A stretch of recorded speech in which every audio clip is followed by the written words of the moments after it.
पाकिस्तान ने सऊदी अरब के साथ जो डील की है, क्या वो पाकिस्तान को ऑपरेशन सिंदूर पार्ट 2 की मार से बचा पाएगी, यह आपको बताऊंगा। लेकिन पहले आपको बताता हूं कि नरेंद्र मोदी के नए भारत से पाकिस्तान क्यों इतना डरा हुआ है। पाकिस्तान को नया डर इसलिए लगा है क्योंकि अब तक पाकिस्तान जिस ट्रंप के नाम पर उछल रहा था, वो ट्रंप आजकल नरेंद्र मोदी का नाम लेते नहीं थक रहे। नरेंद्र मोदी का बर्थडे आया था तो ट्रंप ने सबसे पहले फोन घुमा दिया। अब तो कहा जा रहा है कि ट्रंप भारत पर टैरिफ भी हटा देंगे। भारत सरकार के मुख्य आर्थिक सलाहकार वी अनंता नागेश्वरन ने बड़ा दावा कर दिया है। उन्होंने कहा है कि ऊंचे टैरिफ की वजह से अमेरिका और भारत के बीच पैदा हुए विवाद का समाधान अगले 8 से 10 सप्ताह में निकल सकता है। अमेरिका भारतीय सामान पर लगने वाला 25% का अतिरिक्त पीनल टैरिफ नवंबर तक हटा सकता है। अमेरिका की तरफ से लगाया गया रेसिप्रोकल टैरिफ भी 25% से घटकर 10-15% के बीच आ सकता है। हाल ही में भारत के chief trade negotiator Rajesh Agarwal ने अमेरिका के ट्रेड रिप्रेजेंटेटिव ब्रेंडन लिंच से नई दिल्ली में मुलाकात की। भारत पर अमेरिका के अतिरिक्त टैरिफ लगाने के ऐलान के बाद यह दोनों देशों के बीच पहली आमने सामने की बातचीत थी। यानी केंद्र सरकार के मुख्य आर्थिक सलाहकार का यह बयान आना सीधा सीधा यह हिंट है कि ट्रंप जो है भैया बैकफुट पे जा रहे हैं। और ट्रंप ने भी इसका हिंट दे दिया खुले में। सुनिए ट्रंप ने क्या कहा है। I'm very close to India. I'm very close to the Prime Minister of India. I spoke to him the other day, wished him a happy birthday. We have a very good relationship. He put out a beautiful statement too. We have. यानी Trump दुनिया के सामने फिर ये कहते हुए चले जा रहे हैं कि भाई मेरे तो सबसे अच्छे दोस्त मोदी हैं, मैं तो भारत से बहुत प्यार करता हूं। ट्रंप की तरफ से मैसेज क्लियर है कि अमेरिका भारत से झगड़कर नहीं रह सकता। भारत से झगड़ा करना अमेरिका के लिए पैरों पर कुल्हाड़ी मारने जैसा है। इसलिए ट्रंप अब अपनी गलती सुधार रहे हैं। ट्रंप को पहले लगा था कि भारत पर टैरिफ लगाकर वो भारत को झुका लेंगे, रूस से भारत को दूर कर देंगे, लेकिन भारत ने अलग ही खेल कर दिया। नरेंद्र मोदी चीन पहुंच गए थे, जहां पुतिन और जिनपिंग के साथ मिलकर नया वर्ल्ड ऑर्डर तैयार हो रहा था। ट्रंप की मनमानी का जवाब देने के लिए भारत, रूस, चीन इकट्ठा हुए थे और इसी में RIC यानी रशिया, इंडिया, चाइना के संगठन को फिर से रिवाइव करने की बातें हो रही थी। लेकिन अब जब ट्रंप भारत की ताकत को समझकर फिर से दोस्ती करने के लिए तड़प रहे हैं, तो सवाल उठ रहे हैं कि भाई रशिया, इंडिया, चाइना की तिकड़ी का क्या होगा। दुनिया को जो जवाब देने की शुरुआत हुई थी उसकी स्पीड स्लो हो जाएगी क्या। भारत अपने हितों के लिए किसी से दोस्ती नहीं तोड़ेगा, लेकिन किसी एक के पाले में एकदम से नहीं जाएगा। भारत के लिए जितना अमेरिका इंपॉर्टेंट है उतना ही रूस भी इंपॉर्टेंट। चीन भी भारत से दोस्ती करके रखने में ही अपनी भलाई समझ रहा है आजकल, लेकिन चीन के साथ भारत दोस्ती करने में भी हर कदम पर ध्यान रख रहा है। पल पल में बदलती इस ग्लोबल पॉलिटिक्स के बीच पाकिस्तान का हाल यह है कि उसे तो सबसे जरूरी यही लग रहा है कि जो भारत की मार से बचाए वही अपना यार। ऑपरेशन सिंदूर के दौरान जो पाकिस्तान ट्रंप के सामने गिड़गिड़ा रहा था कि भारत की मार से बचा लो, अब पाकिस्तान को भी समझ में आ गया कि अगली बार अगर भारत ने ठोकना शुरू किया तो भाई ट्रंप भी ना बचा पाएगा, क्योंकि मोदी इसी बार नहीं रुके तो अगली बार कहां से मान जाएंगे ट्रंप के कहने पे। इसलिए पाकिस्तान ने अब सऊदी अरब से सौदा करके यह सोच लिया है कि कहीं हम बच जाएं। भाई सौदा क्या किया कि भले ही हमारे न्यूक्लियर हथियार ले लो, मगर भारत की मार से बचा लेना। पाकिस्तान और सऊदी अरब के बीच एक डिफेंस डील हुई जिसे दोनों देशों के बीच नेटो जैसा समझौता बताया जा रहा है, जिसे डन करने के लिए पाकिस्तानी प्रधानमंत्री शहबाज शरीफ सऊदी अरब पहुंचे हुए थे। सऊदी क्राउन प्रिंस मोहम्मद बिन सलमान और शहबाज के बीच इस डील पर साइन करने की खबरें हैं। जिस वक्त इस डील पर साइन हो रहे थे तब पाकिस्तान का सेना प्रमुख असीम मुनीर भी वहीं मौजूद था। इसके अलावा उप प्रधानमंत्री इशाक डार, रक्षा मंत्री ख्वाजा आसिफ, वित्त मंत्री मोहम्मद औरंगजेब भी सऊदी अरब में डेरा जमाए हुए हैं। इस समझौते को स्ट्रैटेजिक म्यूचुअल डिफेंस एग्रीमेंट कहा जा रहा है।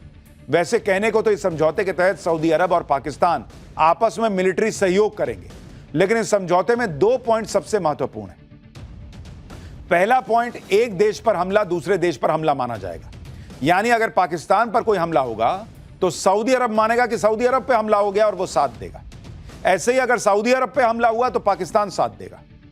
दूसरा पॉइंट यह है कि इस डील में पाकिस्तान के परमाणु हथियार भी शामिल हैं, यानी पाकिस्तान सऊदी अरब की परमाणु हथियारों से भी मदद करेगा। पाकिस्तान ने सऊदी अरब से यह डील क्यों की, यह सबको पता है। ऑपरेशन सिंदूर के बाद भारत ने एक बड़ा फैसला लिया था। साफ कर दिया था कि अगर सीमा पार से आतंकी हमला होता है तो इसे युद्ध माना जाएगा और ऑपरेशन सिंदूर पार्ट 2 शुरू होगा। पाकिस्तान को डर सता रहा है कि पता नहीं कब भारत ऑपरेशन सिंदूर पार्ट 2 शुरू कर दे और पाकिस्तान में बैठे आतंकियों की कब्र खुद जाए।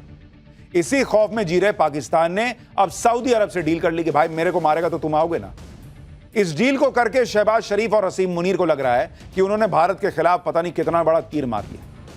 वो सोच रहा है कि अब भारत पाकिस्तान को नहीं ठोक पाएगा, क्योंकि अगर भारत ने ऑपरेशन सिंदूर पार्ट 2 किया तो सऊदी अरब मदद के लिए आएगा। लेकिन एक्सपर्ट्स कह रहे हैं कि दोनों देशों के बीच समझौता इस बात पर हुआ है कि एक देश पर हुआ हमला दूसरे देश पर हमला माना जाएगा। इस बात पर कोई समझौता नहीं हुआ है कि पाकिस्तान में मौजूद आतंकी अड्डों पर हमले को सऊदी अरब पर हमला माना जाएगा। और भारत पाकिस्तान के खिलाफ नहीं, बल्कि पाकिस्तान प्रायोजित आतंकवाद के खिलाफ जंग लड़ रहा है। ऑपरेशन सिंदूर के दौरान भी भारत ने पाकिस्तान के आतंकी अड्डों को ही निशाना बनाकर हमले किए थे। इसलिए भारत जब चाहे पाकिस्तान में आतंकी अड्डों पर ऑपरेशन सिंदूर पार्ट 2 लॉन्च कर सकता है, क्योंकि आतंकवाद के खिलाफ जंग में तो सऊदी अरब भारत का मजबूत साझेदार है। और अगर सऊदी अरब साथ दे भी दिया तो यह नया भारत है बॉस। अपना काम करना है तो करना है भाई। ऑपरेशन सिंदूर में चाइना ने साथ दिया, हथियार दिए, तो क्या भारत ने नहीं ठोका पाकिस्तान को?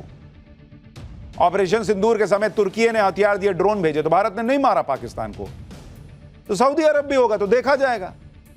लेकिन आप देखिए कि जिस दिन पहलगाम अटैक हुआ था, प्रधानमंत्री मोदी कहां थे? सऊदी अरब में ही थे, राजकीय दौरे पर। जेद्दा में रॉयल सऊदी एयरफोर्स के फाइटर जेट्स उड़ रहे थे। सऊदी अरब में पीएम मोदी को 21 तोपों की सलामी दी गई थी। सऊदी अरब ऐसा अपना खास मित्र देश और पार्टनर के लिए ही करता है। लेकिन भाई उसी दिन पहलगाम अटैक हुआ, पीएम मोदी तुरंत दौरा छोड़े वापस आ गए। इसके बाद सऊदी अरब के क्राउन प्रिंस मोहम्मद बिन सलमान ने पहलगाम हमले की निंदा की थी और आतंकवाद के खिलाफ लड़ाई में भारत को हर तरह से मदद की पेशकश की थी। तो पाकिस्तान हाथ पर मार रहा, मारने दीजिए।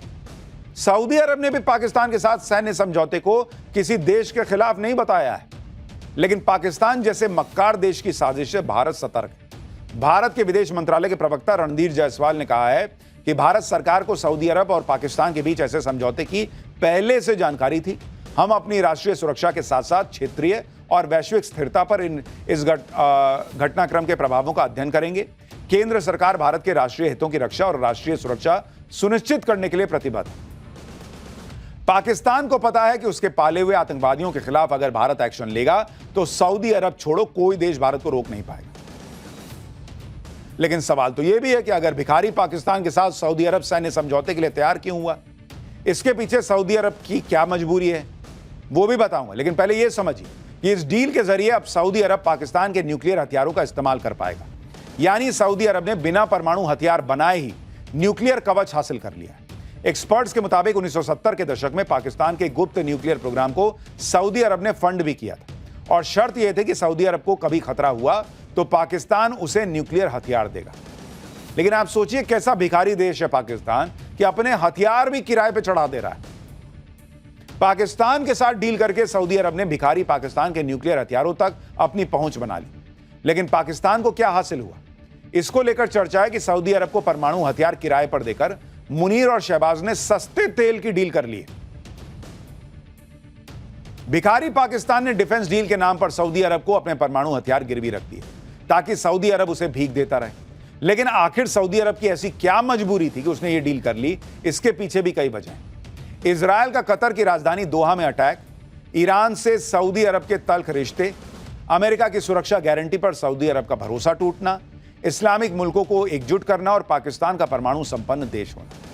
लेकिन कहा जा रहा है कि समझौते के पीछे सबसे बड़ी वजह अरब देशों के साथ अमेरिका की धोखेबाजी है। पाकिस्तान और सऊदी अरब के बीच यह समझौता पड़ोसी कतर की राजधानी दोहा के हमले के ठीक बाद हुआ है। इजरायल ने दोहा में हमास के नेताओं पर हमला किया। For more of such videos, do like, share and subscribe to ET Now Swadesh.